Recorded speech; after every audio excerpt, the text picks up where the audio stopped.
আসসালামু আলাইকুম ওয়া রাহমাতুল্লাহি ওয়া বারাকাতুহু। সুপ্রিয় এসব আলোর পথের দর্শক মণ্ডলী, আশা করি আল্লাহর অশেষ রহমতে ভালো আছেন। চলুন আজ আমি আপনাদের মাঝে একটি হাদিস উপস্থাপন করব। পরকালমুখী হন, কবরের আলো তৈরি করুন। আমরা সবাই দুনিয়ার চিন্তায় মগ্ন। কখনো কি চিন্তা করে দেখেছি মৃত্যুর পরে আমাদের সঙ্গে কি হবে? জীবনটা ক্ষণস্থায়ীও। আমরা তো মেতে আছি এই দুনিয়ার রং তামাশায়।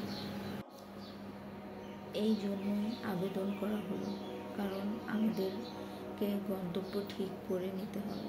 আমাদের পিছনে বিশাল শক্তির অধিকারী এক সত্তা আছেন, যিনি আমাদের প্রতিটি কাজ ও গতিবিধি অবজারভেশন করছেন। তাই আমাদেরকে এমন সব কাজ করতে হবে যার ফলে আল্লাহ পাক সন্তুষ্ট হন। আমরা তো ভুল পথে হাঁটছি, কাজে আমাদেরকে সামনে আর অগ্রসর হওয়া যাবে না। মানুষ চলতে চলতে যদি পথ হারিয়ে ফেলে তাহলে থেমে যায় আর কাউকে জিজ্ঞাসা করে, ছাদেক কলোনি কোনো পথে যাবে? ছাদেক কলোনির রাস্তা কোনটা?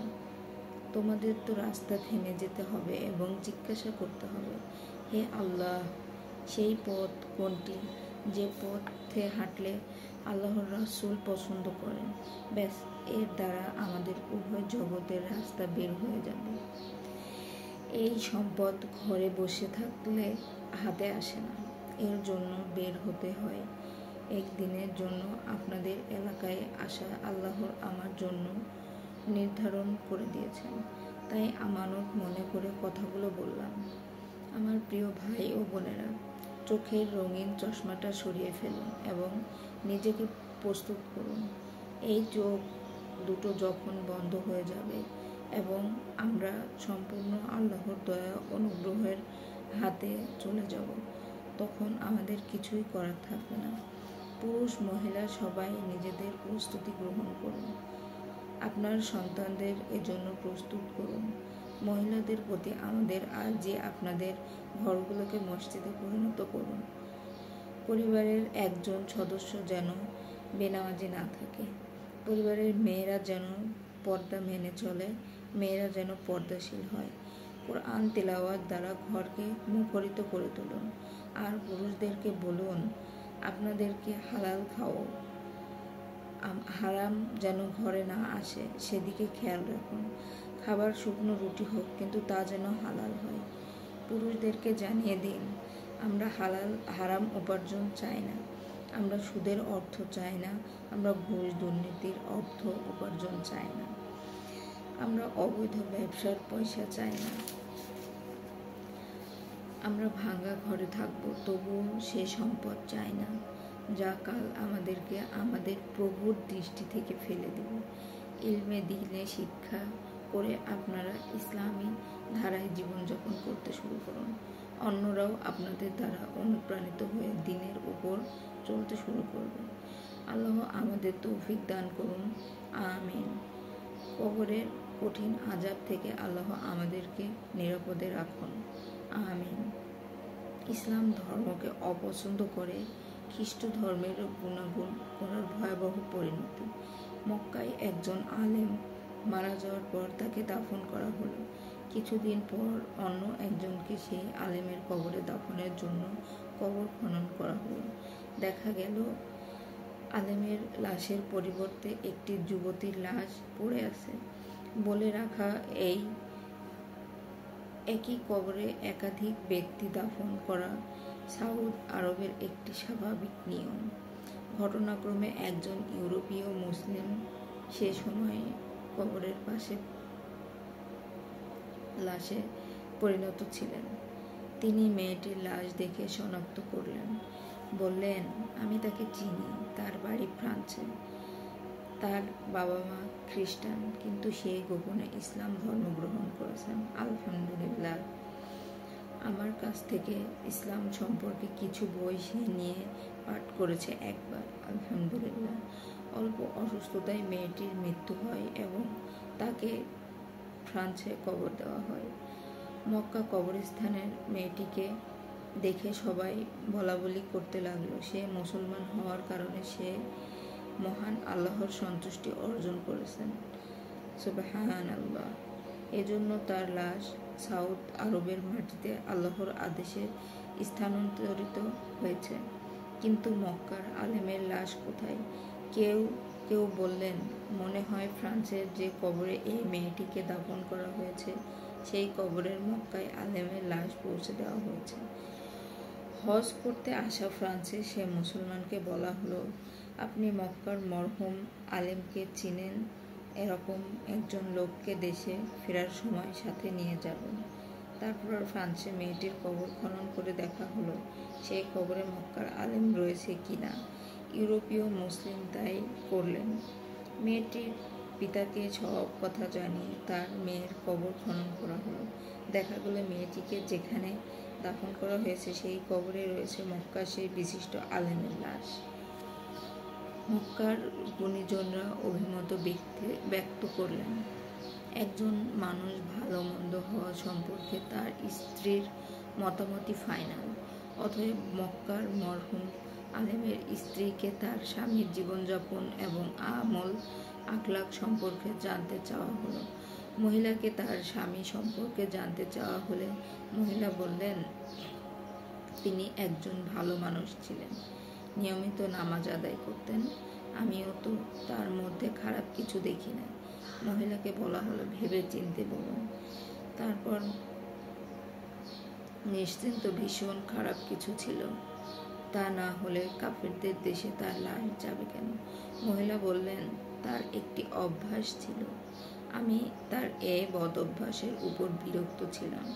আমার সাথে যৌন সহবাসের পর ফরজ গোসল করতে তার ভালো লাগতো না। তিনি বলতেন, খ্রিস্টান ধর্মের একটা জিনিস আমার ভালো লাগে, সেটি হচ্ছে স্ত্রী সহবাসের পর গোসল ফরজ নয়। মহিলাকে তার স্বামী সম্পর্কে যারা জিজ্ঞাসা করতে গিয়েছিলেন তারা বললেন, ব্যাস আমরা বুঝে গেছি, কাফেরদের কোনো কিছু পছন্দ করাও কুফরি। আপনার স্বামী যতই নামাজ রোজা করুক না কেন, তিনি বেঈমান হয়ে মারা গেছেন। এই কারণেই তিনি ভিন্ন ধর্ম পছন্দ করতেন। তাদের দেশে তার লাশ মহান আল্লাহর আদেশে পৌঁছে দেওয়া হয়েছে। কোরআনের মাধ্যমে মর্যাদার অধিকার। মহান আল্লাহ তাআলা পবিত্র কোরআনে পরিপূর্ণ কিতাবে রয়েছে রূপ দান করেছেন। রাসূলুল্লাহ সাল্লাল্লাহু আলাইহি ওয়াসাল্লাম বলেছেন, আল্লাহ তাআলা তাওরাতের পরিবর্তে আমাকে সূরা ফাতিহা দান করেছেন। আলহামদুলিল্লাহ, সুবহানাল্লাহ। ইনজিল এর পরিবর্তে দান করেছেন হামিম দ্বারা শুরু হওয়া সূরাগুলো। অবশিষ্ট মুফাসসাল তথা 24 পারা থেকে শেষ পর্যন্ত সূরাগুলো দ্বারা আল্লাহ পাক আমাকে মর্যাদা দান করেছেন যে পবিত্র কোরআন আর কোনো নবীর উপর নাজিল হয়নি। সুবহানাল্লাহ। রাসূল সাল্লাল্লাহু আলাইহি ওয়াসাল্লাম বলেছেন, আমাকে সূরা বাকারার শেষ রুকুটি দান করা হয়েছে, যা অন্য কোনো নবীকে দান করা হয়নি। আলহামদুলিল্লাহ। এটি ছিল আল্লাহর আরশের বিশেষ ধনভাণ্ডারের একটি, যা কেবল বিশেষভাবে আমাকে দান করা হয়েছে, অন্য কোনো নবীকে নয়। কেবল তাই নয়, পবিত্র কোরআনে এই অংশটি নিয়ে এমন একজন দূত এসেছিল যে এর আগে কোনো দিন ভূমণ্ডলে আগমন করেনি। একটি দরজা খুলে গেলে যেটি এর আগে কোনো দিন খোলা হয়নি। এই বিশেষ দরজা দ্বারা এই বিশেষ ফেরেশতা এই আয়াতগুলো নিয়ে রাসূল সাল্লাল্লাহু আলাইহি ওয়াসাল্লামের কাছে আগমন করেছিলেন। আমানার রাসূল থেকে শেষ পর্যন্ত আল্লাহ তাআলা এভাবে পবিত্র কোরআনে সব দিক থেকে পরিপূর্ণ করে দিয়েছেন।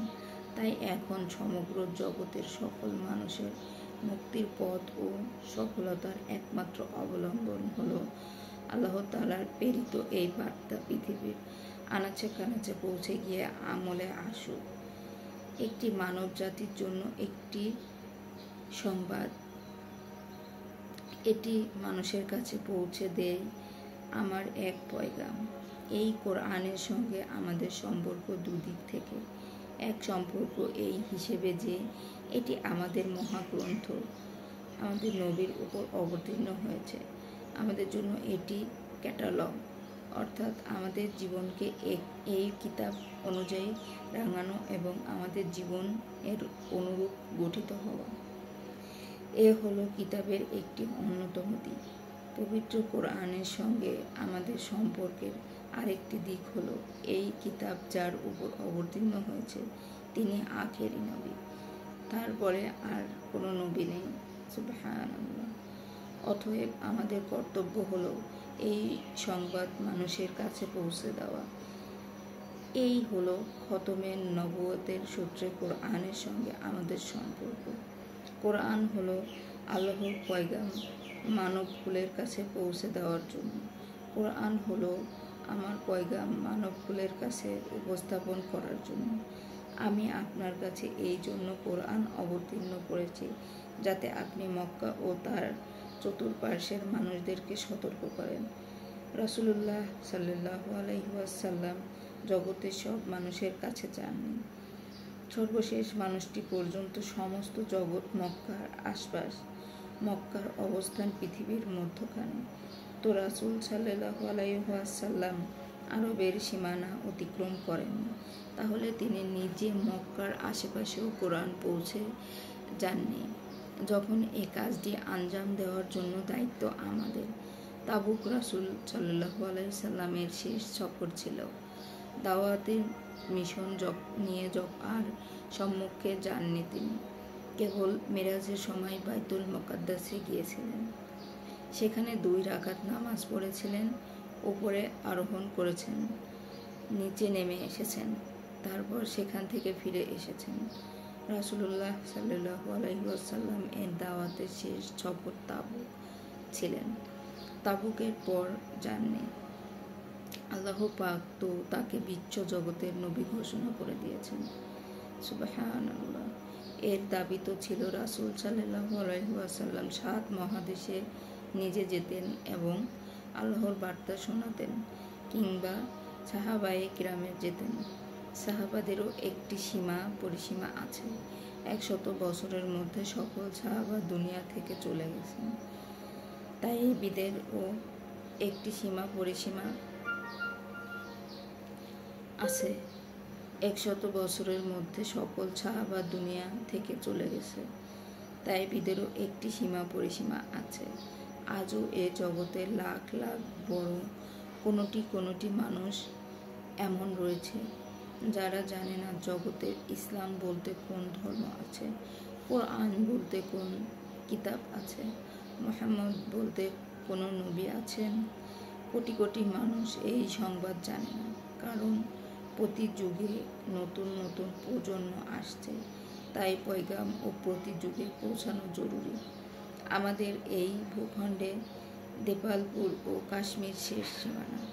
এ পর্যন্ত তায়েবিন এসেছেন, আর সাহাবায়ে কিরাম মক্রান পর্যন্ত এসেছেন আর অগ্রসর হননি। সাহাবায়ে কিরামের পরে তায়েইন এসেছেন দেপালপুর পর্যন্ত, কাশ্মীর পর্যন্ত, আর অধিক তুর্কিস্তান সাজিস্তান পর্যন্ত সাহাবায়ে পদচারণা রয়েছে। তার আগে পড়েছে তায়েবিন এর পা, যার বিস্তৃত কাশগড় পর্যন্ত। তারপর ওদিকে ইস্তাম্বুল পর্যন্ত আবু আইয়ুব আনসারী রাদিয়াল্লাহু তাআলা আনহু এর পা রয়েছে। তিনি ইস্তাম্বুল থেকে আর অগ্রসর হননি। তারপর অধিক উত্তর আফ্রিকায় সেনেগাল চাও এর সীমান্ত পর্যন্ত। সাহাবাদের আমলে তিউনিস, আলজেরিয়া, মারাকেশ ও লিবিয়া পর্যন্ত ইসলামের পয়গাম পৌঁছেছে। এর আগে নয়, তাও সীমানা হারে। তারপর তায়েবীদের আমলে গাড়ি আরও সম্মুখে এগিয়ে যায়। তায়েবীদের আমলে ইসলাম প্রবেশ করছিল, পর্তুগালে প্রবেশ করছিল, দক্ষিণ ফ্রান্সে প্রবেশ করছিল। এর আগে তাদেরও পা পড়েনি। তারপর নিচে যে আফ্রিকা পড়েছিল তাতে তাইবিনও কেউ যাননি। সম্মুখে সেনেগাল, চাও এর দিকে, তারপর দূর প্রাচ্যের দিকে, অস্ট্রেলিয়ার দিকে, আমেরিকার দিকে, দক্ষিণ পূর্ব আমেরিকার দিকে কেউ যাননি। আজও তো আল্লাহর হুকুম আমাদের মাথার উপর দাঁড়িয়ে আছে, তোমরা মানুষকে অন্ধকার থেকে বের করে আলোকে নিয়ে এসো। আজও বহু মানুষ আছে তারা ধর্মহীন, অন্ধকারে নিমজ্জিত। তারা যদি ইসলাম ধর্মের আলোর সন্ধান না পায় তাহলে এই মানুষগুলো আজীবনের জন্য জাহান্নামের আগুনে নিক্ষিপ্ত হবে। একটি সরিষার দানা পরিমাণ ঈমান যদি কারো অন্তরে থাকে তাহলে কোনো না কোনো একদিন জাহান্নাম থেকে বের হয়ে অবশ্যই সে জান্নাতের অধিবাসী হবে। সুবহানাল্লাহ। এই সরিষার দানার পরিমাণ ঈমানও এত শক্তিশালী যে নামাজ বিলুপ্ত হয়ে যাবে, রোজা বিলুপ্ত হয়ে যাবে, হজ বিলুপ্ত হয়ে যাবে, জাকাত বিলুপ্ত হয়ে যাবে, দান সদকা বিলুপ্ত হয়ে যাবে, মহাব্বত ভালোবাসা বিলুপ্ত হয়ে যাবে। কেবল লা ইলাহা ইল্লাল্লাহু অবশিষ্ট থাকবে। আমার পূর্বপুরুষরা বলতেন লা ইলাহা ইল্লাল্লাহ, আমিও বলছি লা ইলাহা ইল্লাল্লাহ। যতক্ষণ পর্যন্ত এই মানুষ জীবিত থাকবে ততক্ষণ পর্যন্ত কিয়ামত আসবে না। কেবল একটি উচ্চারণ এত শক্তিশালী, শুধু একটি উচ্চারণ এতখানি শক্তি আছে যে আসমান জমিনের ব্যবস্থাপনা অটুট থাকবে। সূর্য উদিত হবে, চন্দ্র উদিত হবে, বায়ু প্রবাহিত হবে, রাত আসবে, দিন আসবে, ঋতু পরিবর্তন হবে, পানি প্রবাহিত হবে, বৃষ্টি বর্ষিত হবে, সমস্ত ব্যবস্থাপনা বহাল থাকবে। কারণ একজন মানুষ বলছে লা ইলাহা ইল্লাল্লাহ, অথচ সে জানে না এর মর্ম কি, এর দাবি কি। কেবল মুখে উচ্চারণ করেছে লা ইলাহা ইল্লাল্লাহ মুহাম্মাদুর রাসূলুল্লাহ। এই লোকটি যেদিন মারা যাবে তার কয়েক বছরের মধ্যে আল্লাহ রাব্বুল আলামিন এই সমগ্র ভূখণ্ড ভেঙে চুরমার করে ফেলবেন। যারা জগতের মানুষ এই কিতাবের মুখাপেক্ষী, আমরাও মুখাপেক্ষী। আমরা মুখাপেক্ষী এই জন্য যে আমরা এর কাছে আত্মসমর্পণ করছি। অন্যরা মুখাপেক্ষী এই কারণে যে একে আঁকড়ে ধরা ব্যতীত তারা শান্তি আর সফলতার কোনো পথ নেই। মহান আল্লাহ আকাশ থেকে যে কোরআন অবতীর্ণ করেছেন তার প্রথম লাইনটি হলো, এটি এমন কিতাব যার মাঝে কোনো সন্দেহ নেই। এটি এমন একটি বাণী যার মাঝে সংশয়ের কোনো অবকাশ নেই। বিজ্ঞান বলুন, ব্যবসা বলুন, কৃষি বলুন, জগতের আর কোনো বিদ্যার অন্য কোনো গ্রন্থে এই বাক্যটি উচ্চারিত বা লিখিত হয় না। কোরআন ছাড়া আর কোনো গ্রন্থে আর কোনো বিদ্যায় এই দাবি চলে না যে এর মাঝে কোনো সন্দেহ নেই।